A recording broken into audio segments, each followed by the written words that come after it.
பக்தர்கள் அனைவருக்கும் வணக்கம்.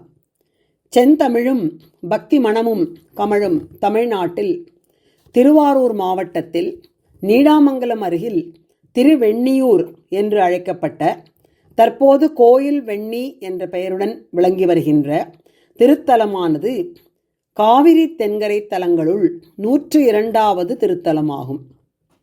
முற்காலத்தில் இத்திருத்தலம் கரும்பு காடுகளால் சூழப்பட்டிருந்தது.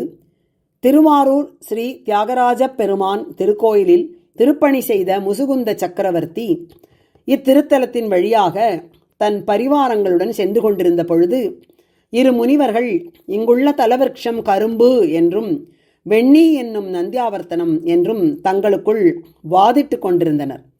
அப்பொழுது அங்கு வந்த முசுகுந்த சக்கரவர்த்தி, முனிவர்களே, இக்கரும்பு காட்டில் இறைவனின் வடிவமும் இல்லை, திருக்கோயிலும் இல்லை, தாங்கள் தலவிருட்சத்தை பற்றி விவாதித்துக் கொண்டிருக்கிறீர்களே என்று கேட்டபொழுது, இறைவன் அசரீரியாக தாம் கரும்பு வடிவில் இத்தலத்தில் சுயம்பு மூர்த்தமாக எழுந்தருளியிருப்பதாகவும் இத்தலத்தின் தலவிருட்சம் வெண்ணி என்று அழைக்கப்படும் நந்தியாவர்த்தனம் என்றும் அருளினார். இதனைத் தொடர்ந்து சக்கரவர்த்தி கரும்பு காட்டில் இறைவனை கண்டெடுத்து திருப்பணிகள் செய்தார். இது சுமார் 5000 ஆண்டுகளுக்கு முற்பட்ட நிகழ்வாகும்.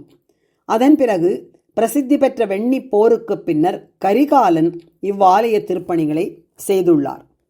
சங்க காலத்திலேயே சிறப்பு பெற்றிருந்த இத்தலம் ஞானசம்பந்த பெருமானாலும் திருநாவுக்கரசு பெருமானாலும் பாடல் பெற்ற திருத்தலமாகும். சுந்தரர் க்ஷேத்திரக்கோவையில் இங்குள்ள இறைவனை பிணி தீர்க்கும் பெருமானாக பாடியுள்ளார். இதனால் இத்தல இறைவன் ஸ்ரீ வெண்ணிக்கரும்பேஸ்வரர் தனது பக்தர்களின் அனைத்து பிணிகளையும் போக்குபவராக, குறிப்பாக சர்க்கரை நோயை போக்குபவராக அருள்பாலிக்கிறார் என்பது நம்பிக்கை. இவ்விறைவனே மயிலாடுதுறையில் திருக்கல்யாணம் செய்து கொண்ட வரலாற்றினை நாவுக்கரச பெருமான் இத்தல திருத்தாண்டகத்தில் மயிலாடுதுறை உரை மணாளனாரும் விடையேறு வெல்கொடி எம் விமலனாரும் வெண்ணி அமர்ந்துரைகின்ற விகிருதனாரே என போற்றி பாடியுள்ளார். இத்திருத்தலம் சதுர்யுகம் கண்ட தலமாகவும் தேவசேனா சுப்பிரமணியர் திருக்கல்யாண வைபவ பத்திரிகை இத்தலத்திற்கு அனுப்பப்பட்டதாகவும் கந்தபுராண குறிப்புகளிலிருந்து அறிய முடிகிறது. இத்தல இறைவி ஸ்ரீ சௌந்தர நாயகி என்றும் தமிழில் அழகிய நாயகி என்றும் அழைக்கப்பட்டு பெயருக்கு ஏற்ப அழகிய வடிவில் அருள் பாலிக்கிறார். இத்தலத்தில் உள்ள சூரிய புஷ்கரணி, சந்திர புஷ்கரணி தீர்த்தங்கள் சர்வரோகங்களையும் நீக்க வல்லவை. இவ்வளவு சிறப்பு மிக்க சுயம்பு மூர்த்தியாக அருள் பாலிக்கும் ஸ்ரீ இக்ஷுபுரீஸ்வரர், இக்ஷு என்பது கரும்பு, ஸ்ரீ வெண்ணிநாதர் மற்றும் ஸ்ரீ வெண்ணிக்கரும்பேஸ்வரர் என்றும் அழைக்கப்படுகிறார்.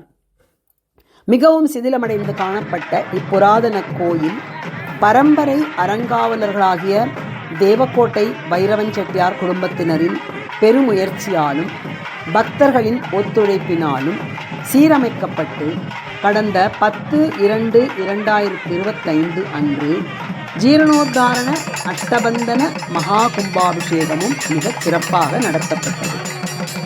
சௌந்தரநாயகி சமேத வெண்ணிக்கரும்பேஸ்வரர் திருவருளாலும் முருகன் அருளாலும் கும்பாபிஷேக நிகழ்ச்சிகளில் கலந்து கொண்டு திருப்புகழ் பாடும் பெரும் பாக்கியம் பெற்ற திருப்புகழ் அன்பர்களாகிய எங்கள் உவகையை வார்த்தைகளில் வர்ணிக்க முடியாது. வணக்கம்.